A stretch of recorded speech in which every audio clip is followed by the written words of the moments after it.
Assalamualaikum warahmatullahi wabarakatuh.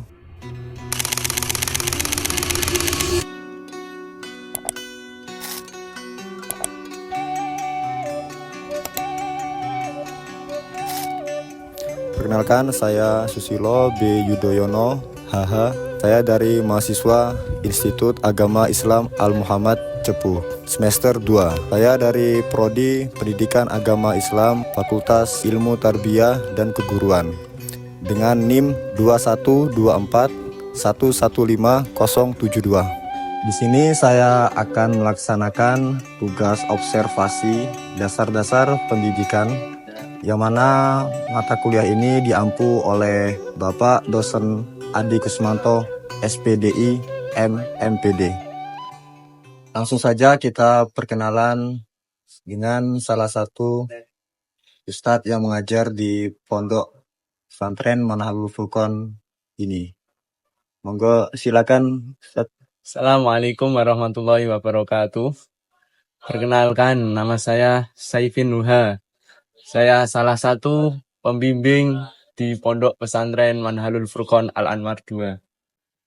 Saya di sini akan ada tugas observasi lapangan atau wawancara mengenai dasar-dasar pendidikan. Iya, monggo. Jadi yang pertama, siapa saja peserta yang belajar di pondok ini? Jadi peserta di sini itu terdiri dari anak kelas sanawi atau MTS lah.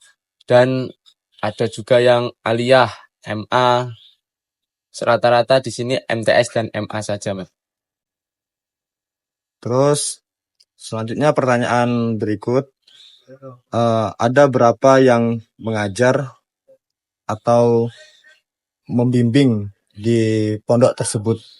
Di pondok ini terdiri dari, untuk yang mengajar di sini terdiri dari 35 pengajar untuk mengajar santri-santri aliyah atau MTS itu sebanyak 300-an santri.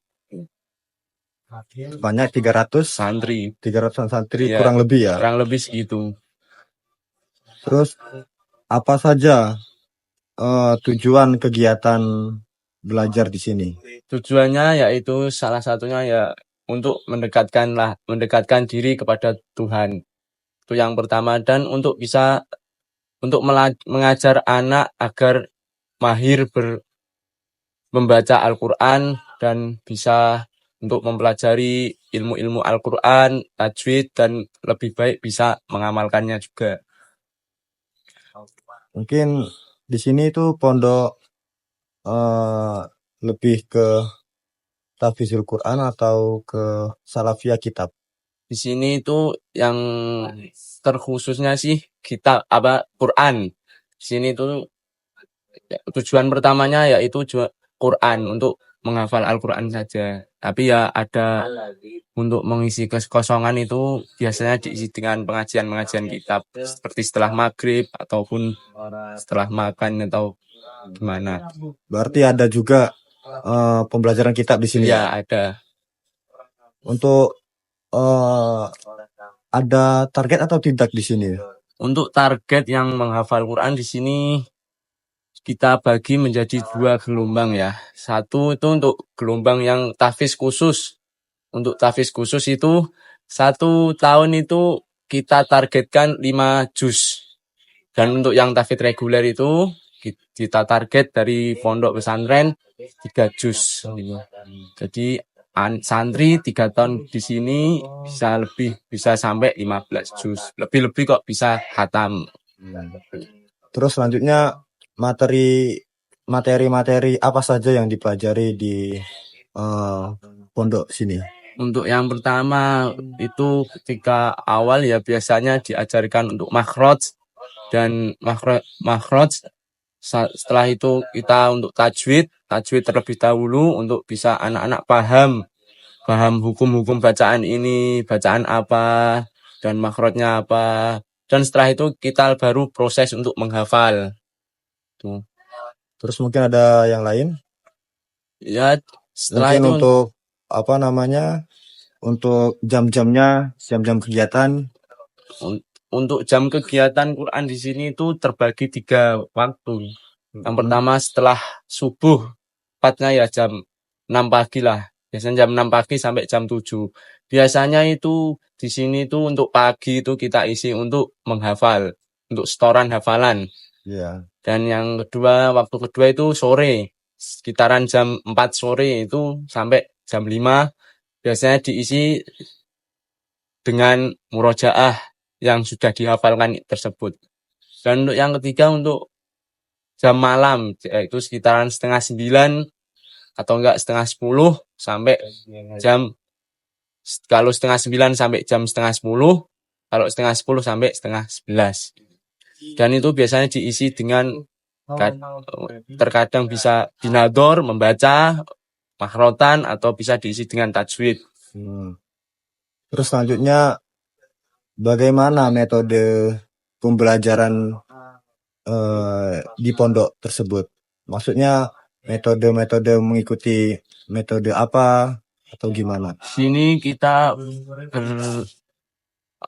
bercondong lah ke metode yanbu, yaitu kita ajarkan makhraj terlebih dahulu agar bisa fasih dan tajwid. Ya kita berpedoman pada yanbu lah. Kita ajarkan tajwid, buku-buku jilid-jilid yanbu, kita menggunakan itu. Berarti lebih condong ke Yambu ya? Iya, Yambu Kudus. iya Kudus. Terus yang terakhir, di mana saja kegiatan di sini itu berlangsung? Maksudnya kegiatan ngaji di mana saja berlangsungnya? Oh, banyak. Tempat-tempatnya. Banyak di sini, Mas. Ada yang di musola ada, di aula pondok juga ada. Aula itu ada aula lantai 2, aula lantai 3, aula lantai 4, dan ada juga yang di kamar-kamar santri juga. Baik, terima kasih kepada Ustadz Saifin Nuha atas waktu dan tempat sehingga saya bisa menarasumberi Ustadz. Iya. Semoga dengan saya mewawancarai Ustadz, Iya. semoga pondok ini lebih maju dan Amin. bisa semuanya hafiz Al-Quran semua. Amin. Hasil dari kesimpulan wawancara tersebut, yakni sebaik-baiknya orang ialah orang yang belajar Al-Quran dan mengamalkannya. Dan ada satu makalah dari Imam Syafi'i yang berbunyi, ta'alam falaisal mar'u yuladu aliman. Belajarlah karena tak seorang pun lahir dalam keadaan yang berilmu. Baik, cukup sampai sini. Assalamualaikum warahmatullahi wabarakatuh.